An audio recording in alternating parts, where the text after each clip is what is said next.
What is good? I go by Osiris, and this channel is stuck in the middle. Thank you for joining.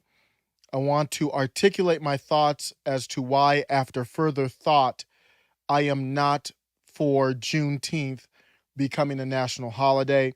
I'm going to present this pretty much as if I were a member of Congress, House or Senate, explaining. It's easy to say you're not for something, harder to articulate it. If I were in Congress, I would have voted against making Juneteenth a national holiday. In the midst of our new American culture of divisiveness, whether it's 1-6, Antifa, BLM protests, or parents standing up against critical race theory being taught in schools, we need holidays more than ever that bring us together under one flag and one common identity first, which is as Americans.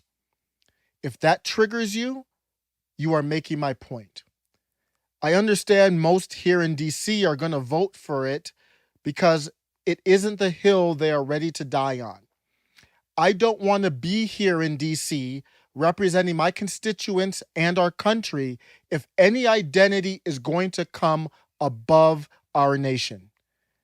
Anything I do here won't be good enough for you because you'll always be expecting something special based on your intersectionality. That is not an indictment only on the left. We know they are huge into intersectionality. I don't need to go deep into that. We know they are into identity first. I don't need to go deep into that. But there are many fake patriots out there as well. Anderson .Paak has this song with Dr. Dre from a few years ago, and it's called Animals. And it breaks it down perfectly. So if you're waving the flag, I want you to listen to this and understand maybe you are a part of our country and really mean it, but maybe you could do more. Here's Anderson .Paak's first verse on that song. Bullets still ringing, blood on the cement, black folks grieving, headlines reading, trying to pay it no mind, you just living your life. Everyone is a witness, everyone's got opinions, got a son of my own, look him right in his eyes. I ain't living in fear, but I'm holding him tight. And the chorus goes, and please don't come around these parts and tell me we all a bunch of animals. The only time they want to turn the cameras on is when we're effing stuff up. And the old folks tell me it's been going on since back in the day, but that don't make it okay. And them white folks tell me all the looting and shooting's insane, but you don't know our pain. I don't condone looting. I don't condone violence, but that way that he ended that chorus about you don't know our pain, and he put white folks, but it can be anybody. Everyone doesn't know his pain, and it's not just a white or black or anything else issue. If you drive around, if you have an American flag outside your house, if you put country first and you don't feel the pain of those who believe they're oppressed, whether that's accurate or not, they are Americans. And if you truly embrace that flag, then you do care.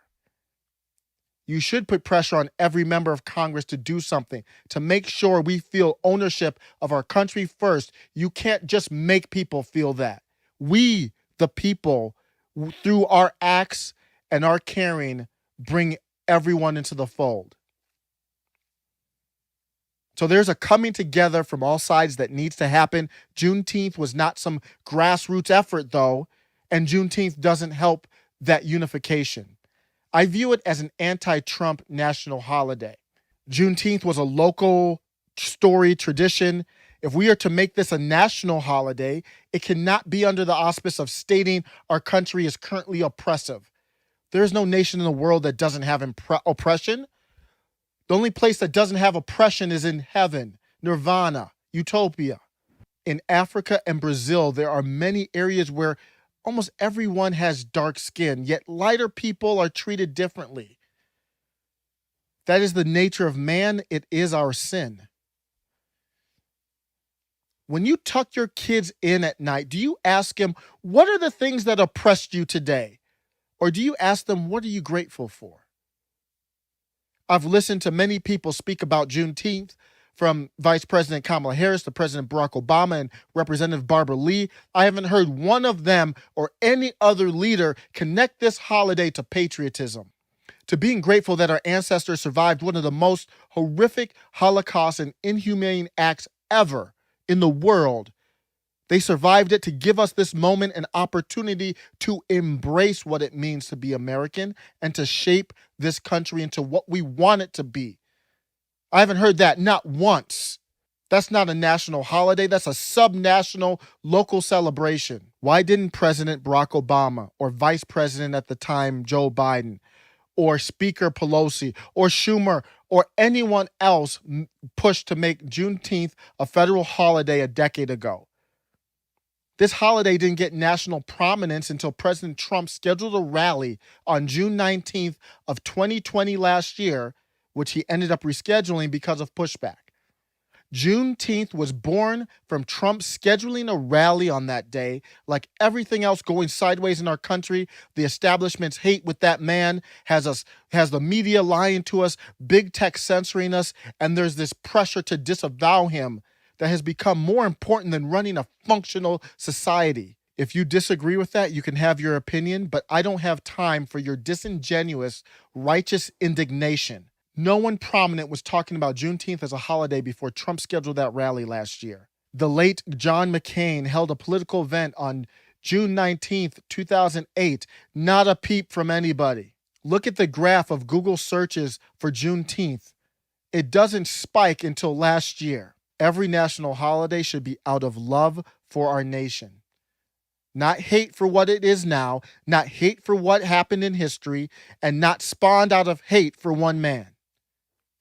Oh, if it isn't about Trump, if it isn't just an identity over country holiday, then why not create the holiday on September 22nd, marking the day September 22nd, 1862, when Lincoln announced his executive order, now known as the Emancipation Proclamation? Why not choose 1865 when the 13th Amendment was ratified on December 6th? Those are discussions I could potentially support. I am a first-generation Black American. My parents taught us growing up in Cleveland, Ohio, to love ourselves while learning history.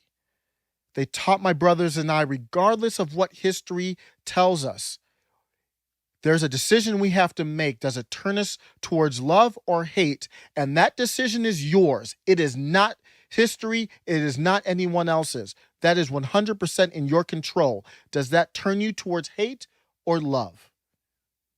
She didn't force us into either decision. She taught us.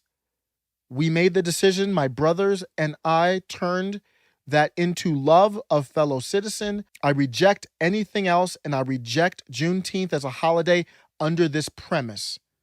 Take care.